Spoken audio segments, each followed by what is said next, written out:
사도 바울의 고향, 오늘 설교 제목이죠. 터키 여행을 하면서 아브라함의 고향, 또 바울의 고향, 또 바나바의 고향, 마가의 고향, 이렇게 고향을 쭉 돌아보면서 특별히 성경의 뿌리, 믿음의 조상서부터 신약시대까지 쭉 이렇게 돌아보면서 그 위대한 신앙의 사람들이 자란 배경, 그리고 성장한 도시 환경, 이런 것들을 좀 이렇게 돌아보면서 참 많은 감동을 받았습니다. 특별히 사도 바울의 고향, 이제 아마 다음 주부터 허 목사님, 담임 목사님께서 로마서를 가지고 금년 말까지 전체 교회가 말씀을 공부하고 또 은혜를 받기로 이렇게 계획하신다는 말씀을 듣고, 사실 복음을 이해하려면 그 복음을 위해서 수고한 그 사도 바울의 생애를 이해해야 됩니다. 왜냐하면 사도 바울이 복음을 변증한 그 변증 내용들을 기록한 책들이 꽤 많습니다. 그래서 그 바울의 생애를 알려면 또 바울의 고향을 알아야 되고, 그가 성장한 과정을 알아야 되고, 당시의 문화를 이해해야 사도 바울을 좀 더 자세히 알 수 있겠다고 생각이 됩니다. 그래서 바울의 고향을 가서 바울이 태어나서 자라서 성장한 과정을 이해함으로 사도 바울이 예루살렘 와서 또 다메섹에서 변화되고, 그 후에 사도 바울을 통해서 변증된 복음이 오늘 우리에게까지 전해진 이 내용 전체를 이해하는데 그 배경이 도움이 될 거라고 생각이 됐습니다. 아브라함의 고향을 말씀드리면서 하란, 그 하란의 당시에 풍부했던 자원과 또 질서 있던 사회 구조와 또 사람들이 그렇게 편안하고 넉넉하고 행복한 삶이 있었는데, 왜 거기서 하나님은 아브라함을 불러내셨어야만 되었는가? 또 아브라함을 부르신 그 복음의 시초, 아브라함과 다윗의 자손 예수 그리스도의 계보에 넣으신 그 아브라함의 신앙의 DNA와 이 하란에 맞지 않는 DNA가 뭐냐, 이걸 이해하면서 우리가 복음의 본질을 다시 한번 생각할 수 있는 기회가 있었던 것처럼, 사도 바울이 그렇게 변증했던 복음이 과연 어떻게 그를 통해서 우리에게 전달되었으며, 그가 얘기하는 핵심, 그리고 복음의 본질은 무엇이냐 하는 내용들을 다시 한번 보는 것이 좋겠습니다. 아멘 안 하셔도 가야죠. 네, 할렐루야. 사실 그 도시는 이름이 다소라고 합니다. 다소, 영어로는 다르소, TARSUS 그러죠. 다소 사람이라고 하는데, 오늘 성경 본문도 보니까 길리기아의 수도 다소라고 썼습니다. 그리고 그 전장에 보면 바울이 이르되 나는 유대인이라, 아주 자기 아이덴티티가 확실하죠. 나는 유대인이다. 우리가 미국에 와 살지만 Korean American, 한국인이다. 미국 사람이지만 한국 사람이다. 이런 아이덴티티를 바울은 늘 가지고 있는 유대인이다. 그렇게 설명하면서 소읍이 아닌 그랬습니다. 그 소읍이 아닌 No Ordinary City, 그러니까 소읍이 아니다는 건 뭐냐 하면 작은 도시가 아니라, 정상적인 도시가 아니라 ordinary, 평범한 도시가 아니라 특별한 도시 다소의 시민이다, 그렇게 말했습니다. 사실 그 도시는 우선 큰 도시였다는 걸 알 수 있습니다. not ordinary, 정상적이지 않다. 슈퍼, 메가 시리다. 그렇게 해서 아주 큰 도시다. 이렇게 이제 우리가 설명을 해야 되겠죠. 왜냐하면 인원으로 봐서 우선 평소에 지금은 8만 명이 사는 조그만 도시입니다. 다른 도시에 비해서 저 앙카라 수도나 이스탄불이나 이런 데 비해서 8만 명이니까 조그만 도시입니다. 그래서 작은 도시인데 당시에는 50만 명이 살았다고 합니다. 그때 제일 큰 도시, 다른 도시 2개, 3개 보면 20만을 넘지 않았는데 50만 명이 사는 대도시, 메가시티 다소였습니다. 그러니까 지금 우리 시대로 말하면 1000만 명 혹은 1500만 혹은 20 밀리언이 사는 이런 대도시라고 생각해야 당시의 도시로 봐서 그렇게 대도시에 살았다는 것입니다.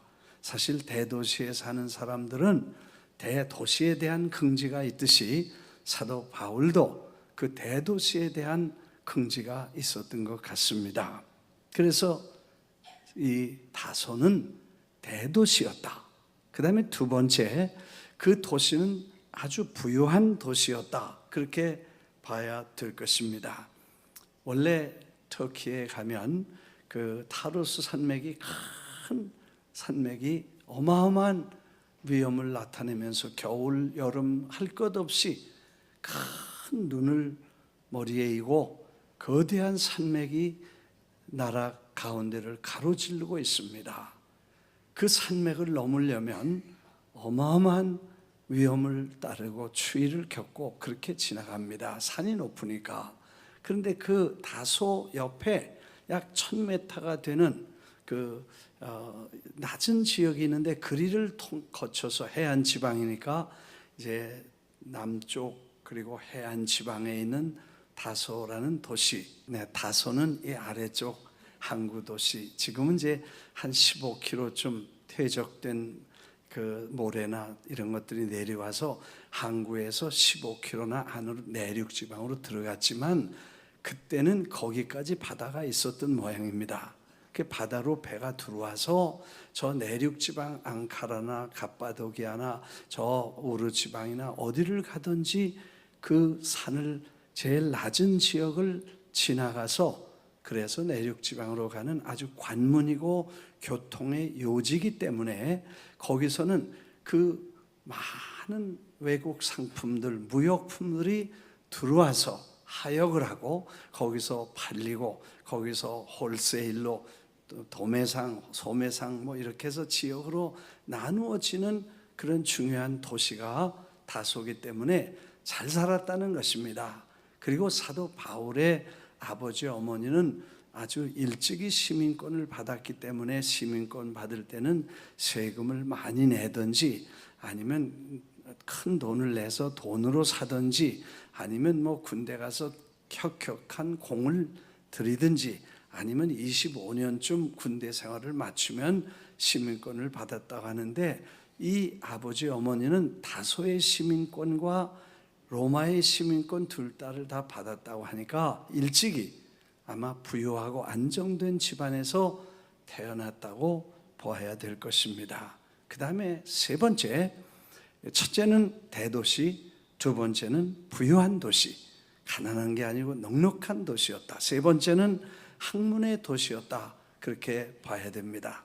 지난 시간에도 말씀을 드렸습니다만 하라는 벌써 5,500년 전에 대학이 있었습니다. 당시에 학문을 중요하게 여기기 때문에 여러 지역의 대학이 있었는데 그 중에 큰 대학 도시 그리고 학문의 중심이라고 하는 도시가 세 개 있었는데 하나는 그리스의 아테네, 하나는 에집트 문명의 중심지인 알렉산드리아, 그리고 이 터키의 다소, 이 세 도시가 당시에 학문에 대단한 집중된 학문의 도시라고 말할 수 있었습니다.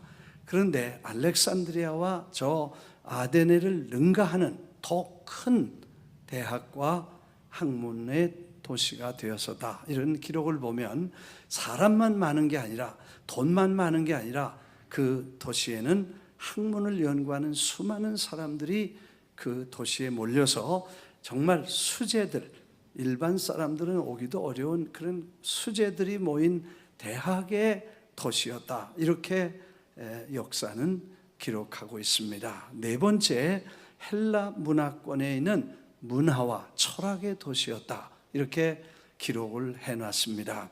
거기에 학자들과 철학자들과 헬라 문화, 원래 이제 헬라 문화는 로마에서 사람들이 헬라 문화를 가지고 들어와서 헬라식 도시를 세우죠.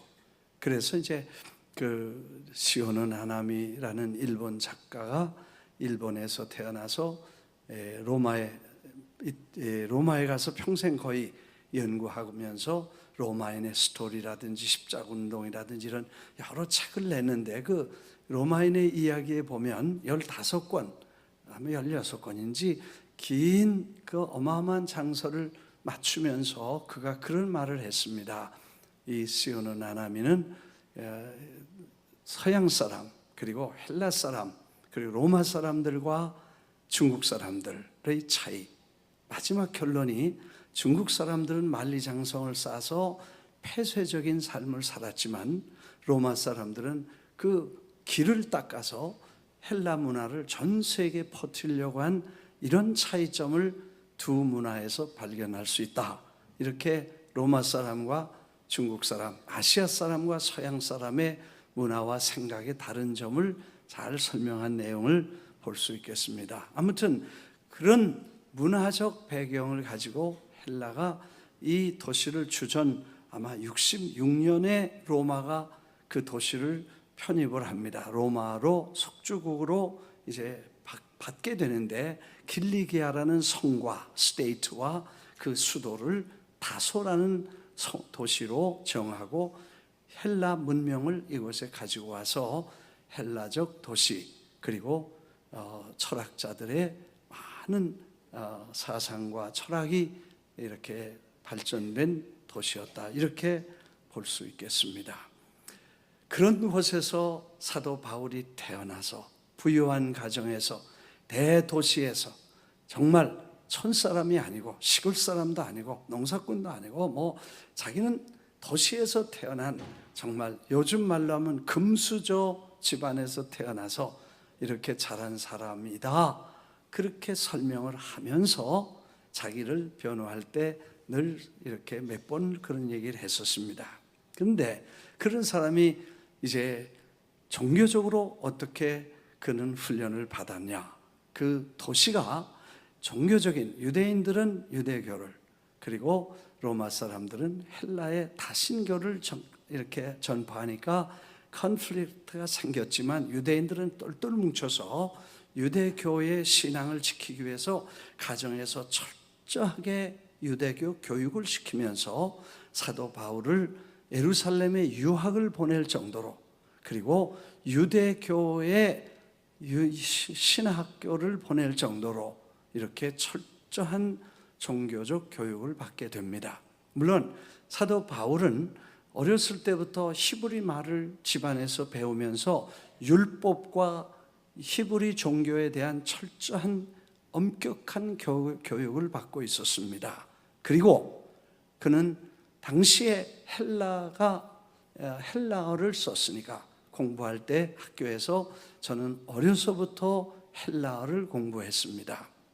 그리고 당시에 로마는 라틴어를 썼는데 이 라틴어도 알고 헬라어도 알고 히브리도 아는, 아주 어려서 벌써 3개국 언어를 어머니 언어로 머더텅으로 자기가 받아서 그걸 자유롭게 쓸 수 있을 정도의 수준 있는 교육을 받았다는 거 우리가 생각하게 됩니다. 복음을 이해하려면 사도 바울을 알아야 되고, 물론 예수님의 복음을 이해하려면 그 사도 바울이 설명하고 변증한 바울을 이해해야 되고, 바울을 이해하려면 바울의 백그라운드를 이해하고 그의 고향을 이해해야 사도 바울이 어떤 모습으로 복음을 받아들였고 변증했는가를 이해하는 것이 복음을 더 깊이 이해하는 데 도움이 되겠습니다.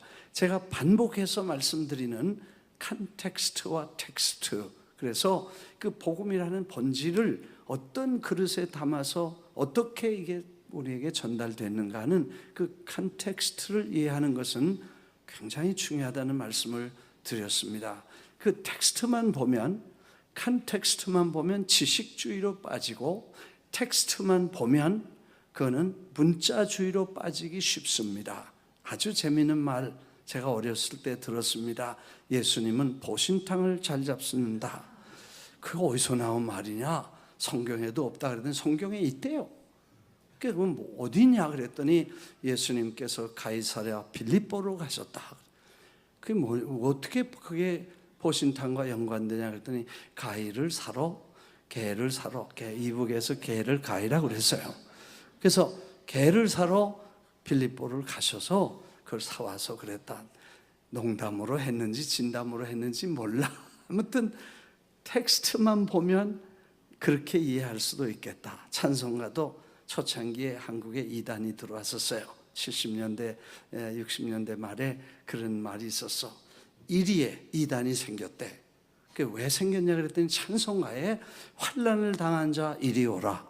그래서 이리로 사람들이 모여가서 거기다 한 그룹을 만들었다. 뭐 그런 얘기들. 내가 어렸을 때 많이 초창기니까 기독교 부흥운동이 시작될 때니까 뭐 그런 텍스트가 그 텍스트만 보니까 그 배경을 이해 못하면 뭐 극단적인 재미있는 얘기지만 그런 수많은 실수를 가지고 우리가 신앙생활을 하게 된다는 거죠. 그러나 실제 텍스트를 컨텍스트에 맞춰서 이해하면 그런 실수는 범하지 않게 됩니다. 단 우리가 자주 말씀드리는 것처럼 컨텍스트를 너무 강조하다 보니까 텍스트가 없어져 버리면 지식주의나 다른 데로 또 빠지는 위험이 있다는 것도 이해하면서 늘 텍스트를 떠나지 말아야 되고 컨텍스트를 버리지 말고 그 둘 다 속에서 신앙이 건전하고 바르고 정확하게 믿음 생활을 해야 된다는 것이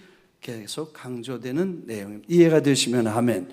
할렐루야. 그래서 그런 어려운 문제들을 우리가 이해하면서 그 사도 바울이 그 자라온 환경은 헬라어도 하고 라틴어도 하고 히브리어도 하고 또 로마 시민도 되고 또 헬라 문화권에 있으면서 그리고 히브리 종교적 철저한 배경의 교육을 받은 아주 유니크하고 다양하고 아주 폭넓은 그런 인격 형성, 지식 형성 과정을 거친 사도 바울이라고 전제하고 그가 어떻게 그럼 예수 그리스도와 복음을 이해하게 되냐 하는 이야기는 우리가 잘 아는 얘기입니다.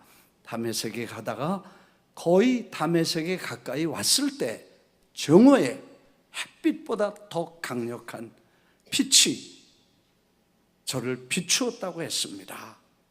번쩍하는 빛에 마치 인디비주얼하게 말하면 핵폭탄이 폭 터지는 것처럼 번쩍하고 같이 가던 일행 몽땅 다 길에 꼬꾸라집니다. 그리고 소리가 있었습니다. 사울아 사울아. 그렇죠? 사울은 히브리식 이름이고 바울은 헬라식 이름인데 히브리적 이름을 부르면서 사울아 사울아 내가 왜 나를 핍박하느냐? 누구세요? 주님 누구십니까? 나는 네가 핍박하는 예수다. 내가 너를 불렀다. 앞으로 이런 일을 하게 될 것이다. 끝. 그래서 일어나 보니까 그 대낮에 캄캄하고 앞이 보이지 않습니다. 눈에 갑자기 강력한 빛이 들어와서 망막에 혹은 안구에 화상을 입었던지 아니면 충격을 받았던지 장님이 돼서 앞이 절대 보이지 않습니다. 그래서 사람들이 저를 일으켜주고 손을 잡고 끌려 성으로 들어가서 아나니아가 안수하니까 눈에서 무슨 껍질 같은 게 떨어졌다고 하니까 아마 안구의 겉에 화상을 입었던지 무슨 변화가 일어났는데 이거를 치료하는 기적이 일어나서 이 껍질이 떨어지면서 정상적인 시력을 회복했다, 그런 얘기입니다. 얼마나 놀랬겠어요. 멀쩡하던 사람이 갑자기 그냥 장님이 되니까 참 기가 막혔을 거예요. 그리고 그 사건이 저를 헷가닥하게 됩니다. 애들 말로 헷가닥해서 그때부터 예수님을 만나게 됩니다. 그런데 제가 말씀드리는 주제는 그 사도 바울은 그 사건을 얼마나 일생일대에 중요하게 여겼던지, 그리고 그때 변화되어서 복음을 전하러 땅끝까지 다니면서 그는 그 복음을 위해서 생명을 바쳤지요. 그런데 그 복음이 어떤 것인가 하는, 어떻게 받았는가 하는 것을 저는 이렇게 소개를 합니다. 사도 바울의 서신이 27책 신약에서 13권을 사도 바울 혹은 바울과 관계에 있는 사람들에 의해서, 바울에 의해서 지어졌다 그랬죠. 히브리서까지 해서 13권이 사도 바울의 글이라, 이렇게 기록이다, 이렇게 봅니다. 저자를 사도 바울이 13권을 신약 성경의 저자로 나오죠. 그런데 그 중에 첫 번째 갈라디아서를 쓰게 됩니다. 원래 그 유학 가서 배운 그 학교가 어디냐 하면 가말리엘 문화의 힐렐 학파라고 하는 특별한 교육을 받습니다. 가말리엘은 신학교, 유대인, 우리말로 지금 설명하면 기독교로 말하면 신학교로 말하고, 미국에서 신학교를 제일 처음 시작한 학교가 하버드였습니다.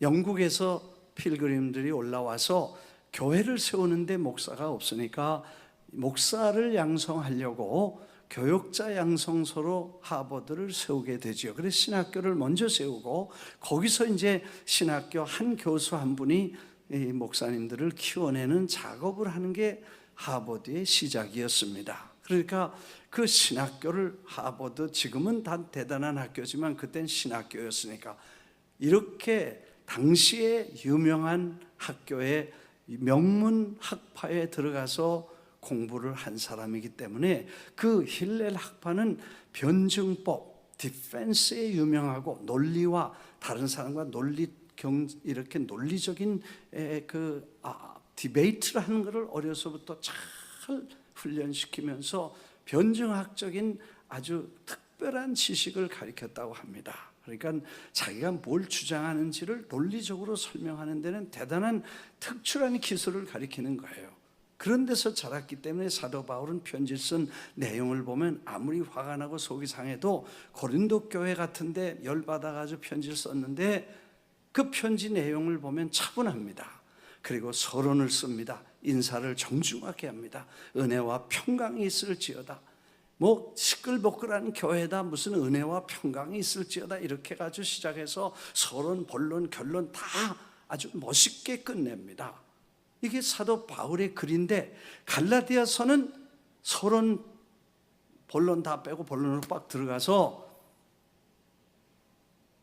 첫 마디가 사람에게서 받은 것도 아니고, 사람에게서 배운 것도 아니고, 사람으로 말미암은 것도 아니고, 오직 예수 그리스도와 그의 죽은 자 가운데 살리신 하나님 아버지로 말미암아 사도된 나 바울은, 야, 대단하네. 그냥 거두절미하고 본론으로 들어가서 나 하나님께 직접 받았다. 왜 그런 편지를 쓰게 됐냐 하면, 처음 믿은 초신자 갈라디아 초신자들에게 이단들이 들어와서 제일 먼저 공격한 게 사도 바울의 사도직이었습니다.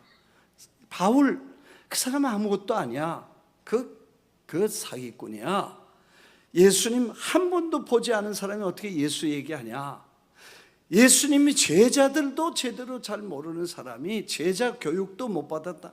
제자들은 3년 동안 교육을 받았는데 저는 한 번도 한 달도 교육을 받은 적이 없고 유대교 교육만 받았는데 무슨 지가 사도냐.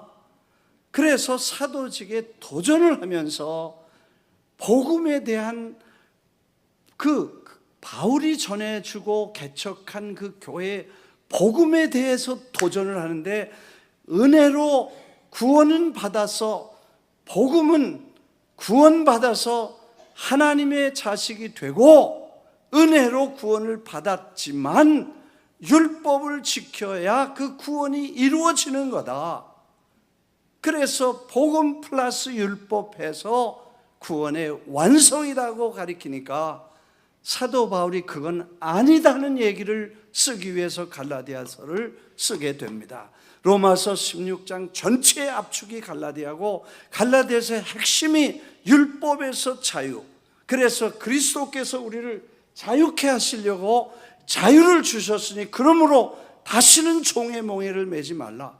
그렇게 강조했던 그 복음의 핵심을 설명하는 그거의 도전, 복음과 복음을 전하는 자들에 대한 챌린지를 받았으므로 그걸 변명하면서 내가 사람에게서 받은 게 아니고 사람으로 난 것도 아니고 사람에게서 받은 게 아니라 예수 그리스도에게서 직접 받았다, 이렇게 말합니다. 대단한 확신입니다. 오늘 이제 이 포인트에서 우리가 생각할 것은 그가 쓴 계시, 그래서 사도 바울은 계시라는 말을 몇 번 썼습니다. 요즘도 계시라는 말을 우리가 쓰는데 조심해야 됩니다. 콩나물밥을 해먹어라, 그런 거 계시 아니에요. 그렇죠? 계시는 뭐냐? 사도 바울이 말했던 내가 계시. 사실 사도 바울은 제자 3년 수업을 한 번도 받은 적이 없습니다. 예수님 만난 적이 없으니까. 제자들은 사실 3년 동안 농땡이도 피고 싸우기도 하고 여기저기 다니면서 말썽도 부리고 그랬습니다.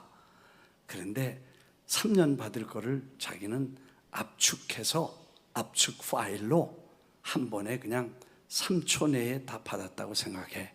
아멘. 그래서 계시를 받았다. 그런데 그 계시가 뭐냐 하면, 사도 바울이 말하는 계시가 뭐냐 하면 그 요한계시록, 아포칼립스라고 그러죠. 그러니까 요한계시록이라는 단어 자체는 앞에 있는 커튼 같은 게 막혀 있는 거를 열어준다, 그런 말입니다. 그러니까 여는 것이, 감춘 것을 열어주는 것이 계시다. 계시는 자기가 계시하는 게 아니고 다른 사람이 그걸 열어주어야 그 계시, 감춰진 것이 드러난다. 그런 게 계시라고 본 것입니다. 그래서 사도 바울이 자기가 율법에서 그렇게 오랫동안 율법 생활하고 율법을 공부했지만 그 율법이 정말 말하는 복음의 본질을 가려져 있던 것을 하나님이 눈의 껍질을 벗기듯이, 하나님이 커튼을 가렸던 커튼을 여시던 것처럼 하나님이 자기를 열어주셔서 그 보지 못하던 그 계시 복음을 자기가 깨닫게 되었다는 것을 설명할 때 쓰던 계시라는 말을 썼습니다. 나는 오늘 이걸 생각하면서 저와 여러분이 예수 믿은 것은 내가 믿은 것이 아니고 주님이 믿게 하셨으며 주님이 보여주셨으며 주님이 깨닫게 해 주신 것입니다. 여러분, 예수를 아무나 믿는 게 아닙니다. 아무나 믿은 것도 아니고 주님이 앞에 가려있는 걸 열어주시고 눈의 꺼풀을 벗겨주시고 생각과 의식 속에 가려있는 것을 열어주셨기 때문에 그 복음을 들여다보고 믿고 따라갈 수 있게 된 줄 믿습니다. 그러니까 여러분이 그냥 교회 다니는 거 아니에요. 사실 생각해 보세요. 이건 기적입니다. 여러분이 만일 예수님을 계시로 그 예수님의 복음을 만나지 않았다면 여러분이 어떻게 주일마다 교회 나오겠어요? 이 황금 같은 시간에, 이 귀한 시간에, 그것도 나와서 그냥 나온 게 아니라 돈까지 가지고 나와서, 할렐루야. 그래가지고 그걸 뭐 1불 내라 그랬다, 100불 내라 그랬다, 11조 내라 그러고 뭐 그래가지고 그것까지 내가면서 그 다음에 설거지까지 해가면서 이거를 하루도 아니고 10년도 아니고 100년도 아니고 죽을 때까지, 부르실 때까지 변함없이 흔들리지 않고, 아멘. 네. 이거는 계시를 받고 하나님의 계시 보여주셔서 열어주셔서 여러분이 깨닫게 된 줄 믿습니다. 이게 복음을 받은 사도 바울의 고백이었습니다. 그런 그 사도 바울이 이 복음은 눈을 열어주셔서 자기가 봤지 자기는 못 봤다는 거예요. 이 계시를 받은 계시. 그리고 이제 그런 사도 바울이 이 복음을 변증하면서 나가서 설명해가는 내용을 우리가 생각해 볼 때 참 대단한 것입니다. 사도 이번에 성지순례 갔다 오면서 은혜를 많이 받았습니다. 그 조영성 선교사님 말씀 들어보면서 참 재미있는 말씀도 많이 하고 유익한 말을 우리에게 은혜 많이 받았습니다. 그분이 하신 말씀 중에 사복음 마태, 마가, 누가, 요한복음만 있었다면 이 기독교가 어떻게 살아남을 수 있을까 하는 얘기였습니다. 물론 이제 그건 좀 다른 해석을 우리가 부분적인 해석을 그렇게 설명을 할 수 있겠죠. 사복음서만 있다면 그분 얘기로 그대로 석가도 그렇게 가르칠 수 있고 마호메트도 가보면 그런 거 있다. 복음서 내용에 다 비슷비슷한 게 다 있다. 그렇게 얘기를 했어요. 그래서 그 분야는 내가 조금 이해할 수 없었어. 왜냐? 거기는 신약 성경이 아무것도 없고 예수님 말씀 기록이 다 없더라도 한 절만 있으면 된다. 내가 곧 길이요 진리요 생명이다. 이 말씀 하나가 신구약 성경 모든 얘기를 다 없어도 이것만 있으면 예수님 말씀이 된다. 왜? 길이 없이 방황하는 사람들에게 내가 길이다. 나로 말미암지 않고는 아버지께로 갈 자가 없다. 그건 누가 하겠습니까? 석가가 하겠어요? 공자가 하겠어요? 마호메트가 하겠어요? 나는 진리다. 나는 생명이다. 이 말씀 예수님 이외에 한 사람이 없었습니다. 그 한마디가 복음 예수 그리스도를 대변하고 그리스도의 사역과 축복의 그 복음의 본질을 이해하는 말씀이 있지요.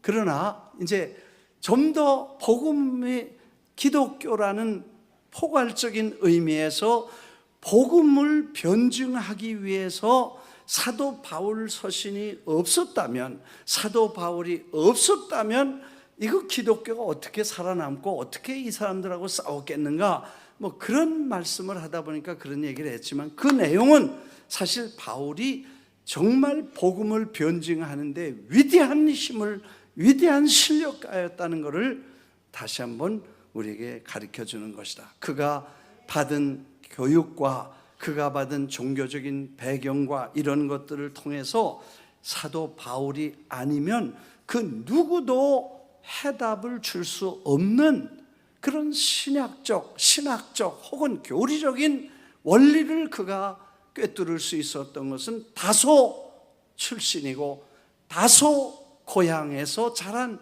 그의 배경 때문이라고 봐야 될 것입니다.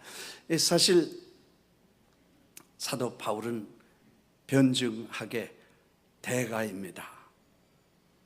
그리고 특히 구약의 정통한 사람으로 복음을 이해할 수 있는 유일한, 아마 구약을 재해석할 수 있는 유일한 아마 신력가 중에 하나라고 봐야 될 것입니다. 왜냐하면 이 신약에 나오는 복음, 유대인은 받아들이기 어렵습니다. 두 가지 때문에 유대인이 기독교를 받아들이고 예수를 믿겠다는 게 힘듭니다. 왜냐? 첫째는 할례라는 것. 유대인이 중요하게 목숨 걸고 할례 받아야 된다. 할례 받았냐 안 받았냐로 이게 유대인이냐 아니냐, 선민이냐 아니냐, 할례 안 받았으면 다 지옥에 뗄 겁니다.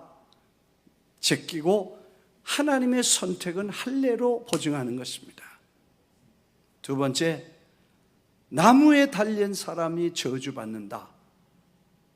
그건 예수는 십자가에서 나무에 달렸기 때문에 저주받은 죽은 사람인데 그 이름이 우리에게 축복이 될 수 없다고 예수를 안 믿게 됩니다. 사도 바울은 구약의 율법의 대가인데 계시로 그걸 풀어내는데 뭐라고 설명했습니까? 할례 중요하다. 할례 받아야 된다. 그러나 육신의 할례가 중요한 게 아니고 심령의 할례가 중요하다. 내가 마음의 할례를 받았냐? 이 말을 누가 할 수 있는 사람이 있겠습니까? 그래서 마음의 할례를 받아야 된다고 구약에 있는 것을 재해석할 수 있는 사람이 사도 바울이었습니다. 나무에 달린 사람마다 저주 아래에 있나니, 신명기를 재해석해서 예수는 나무에 달렸다, 저주 받았다. 왜냐? 저주 아래에 있는 우리를 속량하기 위해서 저가 나무에 달렸다. 그래서 그가 저주를 받으심으로 우리가 축복이 되고, 그가 채찍에 맞음으로 우리가 나음을 입었고, 그가 죽으심으로 우리가 살았다는 엄청난 구약을 재해석할 수 있는 사람은 다섯 사람 바울이지 않았겠나, 이렇게 생각이 됩니다.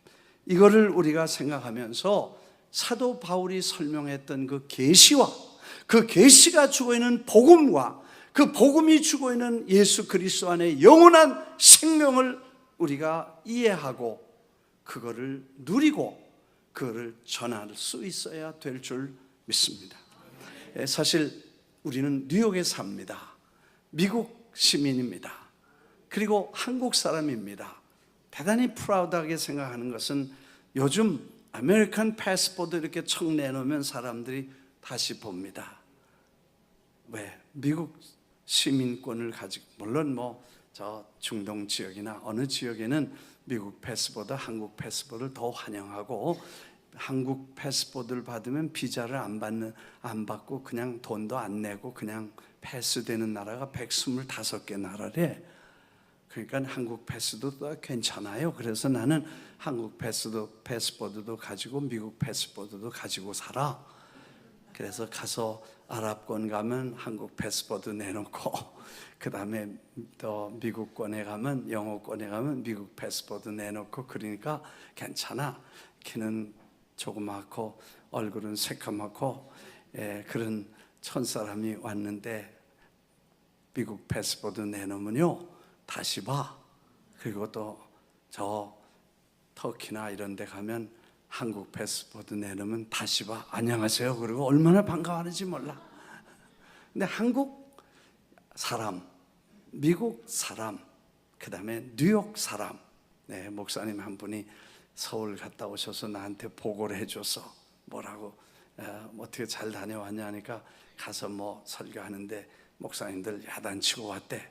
왜 가서 칭찬이나 하지 왜 야단쳤냐 했더니, 어느 분이 와서, 어느 목사님이 와서 헛된 소리, 정치 소리, 쓸데없는 소리 하는데 또 사람들은 또 아멘 아멘 했대, 목사님들이. 그래서 애들 같은 소리 하는데 애기같이 아멘 하는 사람이 뭐냐고, 난 뉴욕에 사는데 한마디 하겠다고 그러고 했대. 그랬더니 끝나고 나니까 뉴욕 사람 대단하다고, 우리 야단쳤다고. 거긴 뉴욕에 김남수 목사 있는데 당신 김남수 목사 아냐 하니까 내가 자기가 그분의 제자라고 그랬더니 그분 그 밑에서 잘 배웠다고 그랬대. 아무튼 뉴욕의 프라이드가 우리에게 있는 거야. 근데 우리가 이런 여러 가지 배경을 그냥 묻어둘 것이 아니라, 지금 말씀드리는 얘기예요. 사도 바울이 그런 배경을 하나님이 지식과 과거와 명예와 이런 걸 다 구겨서 쓰레기통에 넣은 줄 알았는데, 넣고 이제는 나는 죽고 그리스도와 함께 죽고 이제는 내 안에 그리스도가 사시는 예수를 위해서 살아가야 되는 그때에 그게 다 작용을 해서 복음을 빛나게 하는 데 써야 되듯이, 우리가 지금 이 땅에 살면서 우리가 받은 교육, 사실 로마의 황제가 원로원의 결정에 의해서 황제로 결정되면, 자기는 라틴어를 쓰는 나라인데, 모국어인데 나가서 첫 번째 연설을 헬라어로 연설을 했다니까, 지금 말하면 한국말로 안 하고 영어로 했다는 거예요. 여러분, 언어적인 문제, 영어를 할 수 있는 분은 축복인 줄 알고 영어를 통해서 복음을 전하고, 뉴욕에서 사업을 하는 경험을 가졌다면 그걸 가지고 복음을 전하는 일들을 위해 쓰십시오. 여러분이 한국에서 대단한 경력이 있었다면 그걸 통해서도 복음을 전하는 데 사용하시게 되기를 주의 이름으로 축원합니다. 미국에서 대단한 사업을 하시고 어려움을 겪고 나는 뉴욕에 와서 여러분을 볼 때 나는 여러분을 위대한 분이라고 늘 생각해. 이건 거짓말이 아니야. 내 중심에 여러분은 참 대단하다. 이 전쟁터에 와서 뉴욕이라는 대도시에 와서 여러분이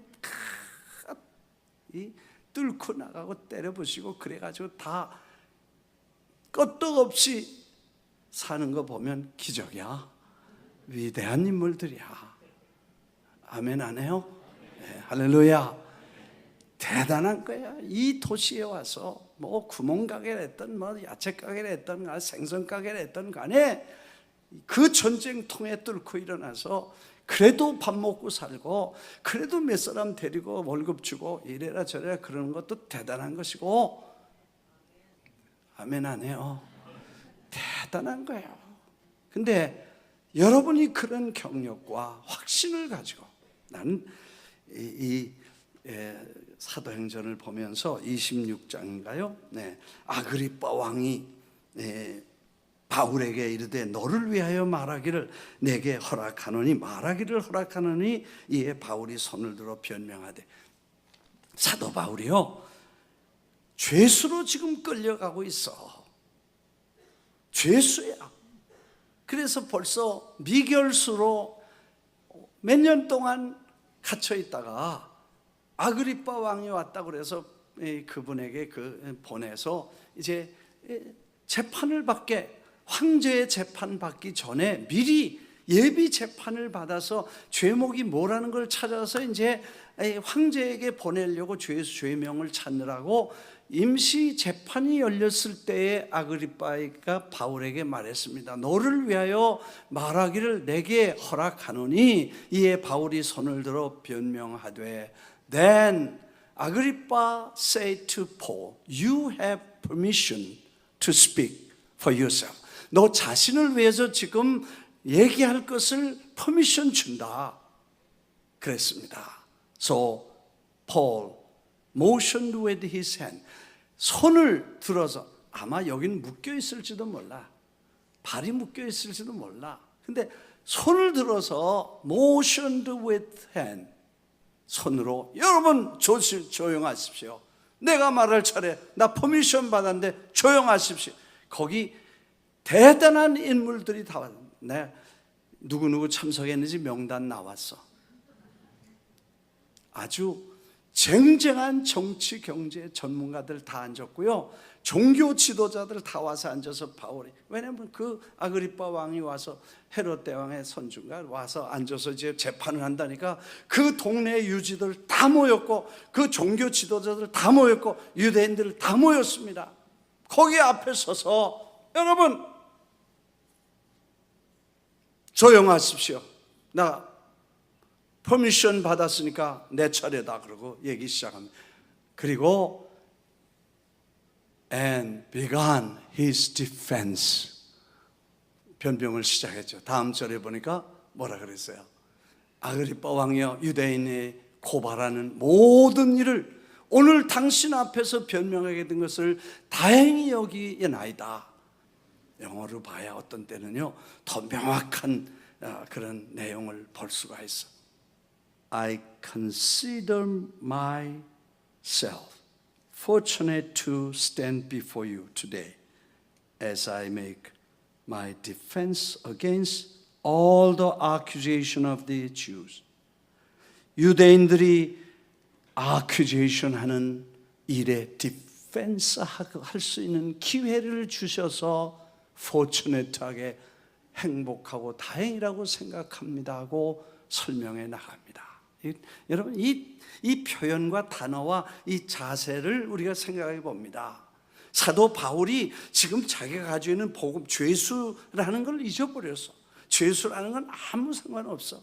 자기 안에 주신 복음, 이 계시가 얼마나 위대하며 지금 내가 말하는 게 여러분에게 얼마나 중요한가를 위해서 여러분 이 accusation 하는 게 잘못됐고 내가 디펜스하는 나의 복음이 어떤 것인가를 방어하는 내용이 뭐라고 설명할 기회를 주셔서 감사합니다. 그리고 시작을 해서 쭉 설교를 마칩니다.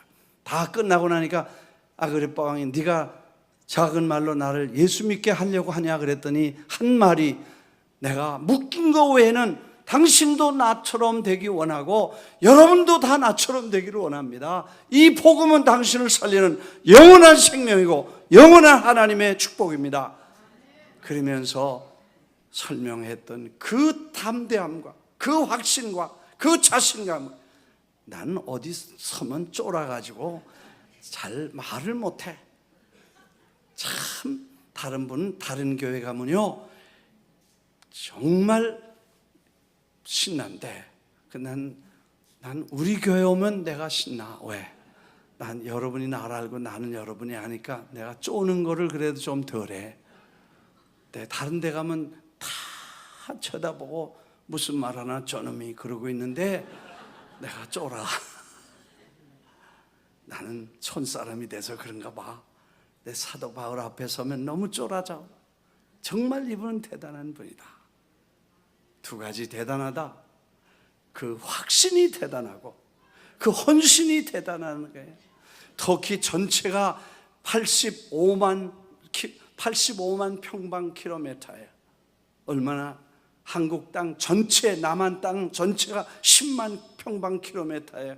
그러니까 8배 반 되는 넓은 땅이야. 그 땅을 복음의 확신을 가지고 가면서 복음 전하는데 도대체 이 사람이 어떻게 그럴 수 있냐. 예수 믿는 사람 몇 안 됐고 교회도 없고 신학교도 없고 교단도 없고 아무것도 없을 때 이 예수를 믿으면 물이 바다를 덮음같이 예수를 아는 지식이 마침내 온 천하의 만민에게 전파돼야 되고 땅끝까지 가야 되고 모든 족속과 모든 민족이 다 예수 믿어야 산다. 이거를 가지고 있었다는 게, 이게 아무도 안 믿을 때 이걸 하나 믿고 그리고 다니니까 다 미친 사람 됐죠.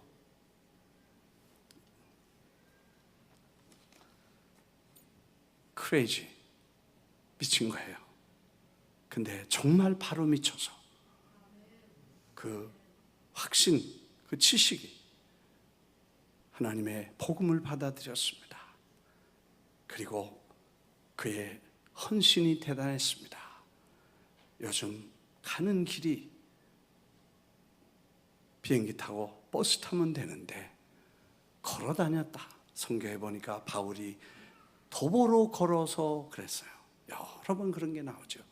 발로 걸어 다니면서 85만 평방킬로미터, 한국 남한의 8배나 넘는 땅을 이 발로 걸어서 다니면서 면면 천천히 복음을 전하는 그 헌신, 산의 위험과 강의 위험과 바다의 위험과 폭풍의 위험과 강도의 위험과 이방인의 위험과 동족의 위험과 이런 수많은 어려움을 겪으면서도 이 복음은 반드시 전해져야 되고 모든 민족이 예수 믿어야 되고 누구나 믿어. 안 믿으면 지옥 가고 믿으면 천국 간다는 이 확신을 가지고 헌신을 했다는 이 두 가지는 사도 바울의 위대한 면이고, 그를 통해서 복음이 복음되게 하신 하나님의 영광은 너무 아름답고 하나님의 하신 일은 너무나 귀하고 멋있고 대단하다, 그런 생각을 하면서 이제 우리가 뉴욕에 살고 한국 사람이고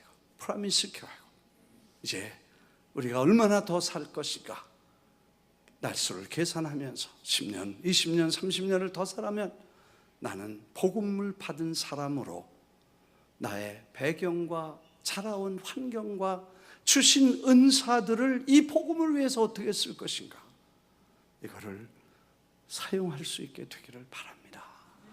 하나님이 물질을 주시면 물질로, 시간이 있으면 시간으로, 건강을 주시면 건강으로 하나님을 위해서 일할 수 있게 되기를 주의 이름으로 축원합니다.